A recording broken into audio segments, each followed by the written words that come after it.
है, धस गया है और इसीलिए उनकी भाषा बदली है।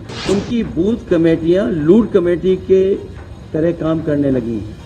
140 करोड़ की जनता भारतीय जनता पार्टी को 140 सीटों के लिए भी तरसा। इंडिया गठबंधन उत्तर प्रदेश में 79 सीटें जीत रहा है और क्यूटो में लड़ाई में है।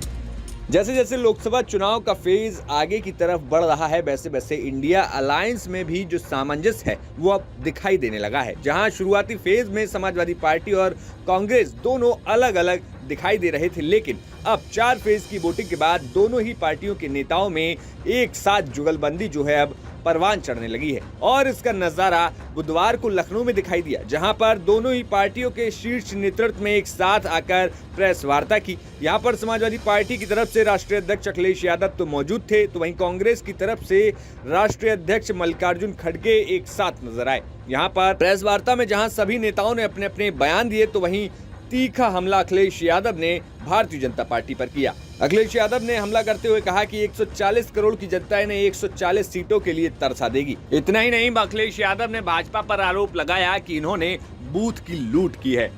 यह जो सुनहरा समय आने वाला है उसके लिए बधाई दूंगा कि उस दिन फ्रीडम ऑफ प्रेस का दिन भी होगा।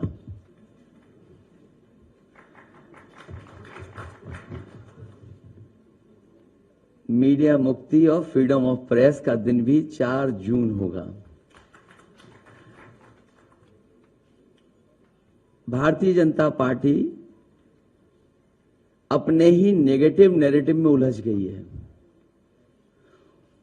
और जब हम पीछे मुड़ करके देखते हैं, 10 साल दिल्ली की सरकार और लगभग 7 साल उत्तर प्रदेश की सरकार में हर बात उनकी झूठी निकली, वादे उनके झूठे निकले। और हाल में जो हम लोगों ने उनका चुनाव देखा है,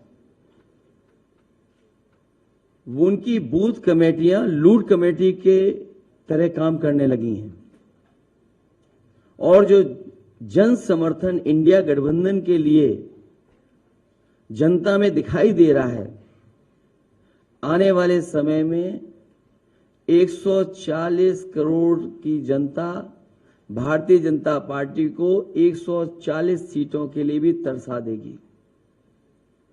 भारतीय जनता पार्टी का रथ फंस नहीं गया है, धस गया है और इसीलिए उनकी भाषा बदली है।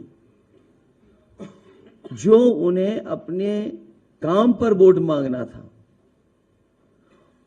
वो अपनी भाषणों में भाषा बदल दी है। इसलिए नकारात्मक राजनीति का समय खत्म हो गया है।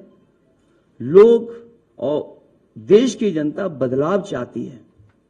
वो बदलाव 4 जून को आने वाला है।